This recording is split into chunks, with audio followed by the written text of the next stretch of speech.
आज हम बात करेंगे ईएमएफ एंड टर्मिनल वोल्टेजेस की। उससे पहले हम बात करते हैं कि सेल क्या होता है, सेल और बैटरी। तो जो सेल होता है वो एक ऐसा डिवाइस होता है जो केमिकल एनर्जी को इलेक्ट्रिकल एनर्जी में चेंज करता है।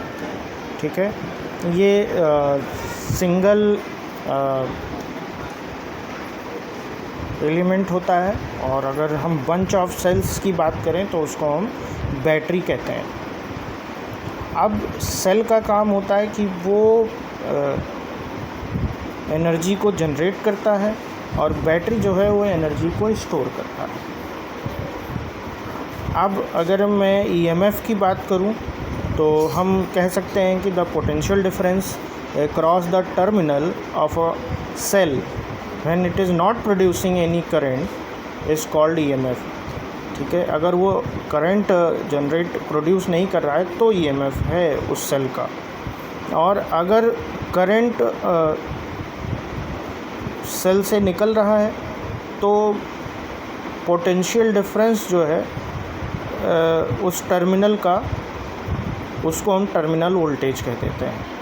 ठीक है, और उसका जो टर्मिनल वोल्टेज है उसको हम V से लिखते हैं, और V is equal to E minus IR, इसको हम टर्मिनल वोल्टेज कहते हैं। अगर ये क्या होगा कि ये सेल से निकल रहा है तो V is equal to E minus IR होगा अगर करंट सेल से निकल रहा है, और अगर वो चार्ज हो रहा है यानी करंट उसमें जा रहा है तो V is equal to E plus IR होगा। अब हम बात करते हैं efficiency of the cell. Efficiency को ईटा से लिखते हैं, और ये क्या होता है, total potential difference upon EMF multiplied by 100। ठीक है, अब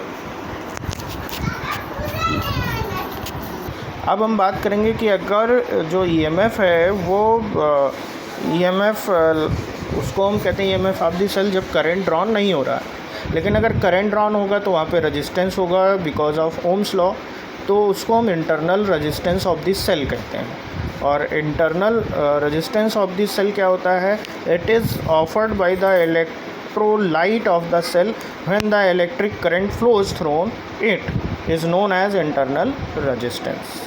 ठीक है, ये आप लोग देखें कि मतलब ऐसा रेजिस्टेंस जो इलेक्ट्रोलाइट मटेरियल जो होता है सेल का, वो जो है कितना रजिस्ट करता है करंट के फ्लो होने का, उसको हम कहते हैं internal resistance of the cell.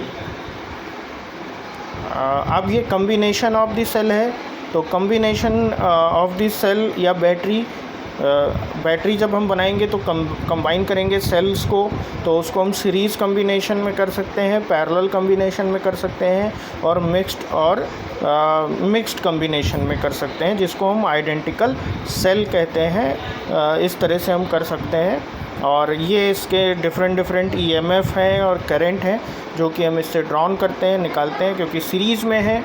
जो अगर सीरीज़ में होगा तो ईएमएफ जुड़ जाएगा, और अगर ये पैरेलल में होगा तो ईएमएफ जो है वो अलग अलग मतलब सेम ईएमएफ होगा दोनों का। और अगर ये सीरीज़ पैरेलल होंगे तो पैरेलल वाले और सीरीज़ वाले इसमें ऐड कर दिए जाएंगे। इसको हम ऐसे देख सकते हैं। धन्यवाद। आज के लिए इतना ही। इसके आप नोट्स बनाइए और उसके बाद हम नेक्स्ट लेक्चर में बात करेंगे। धन्यवाद।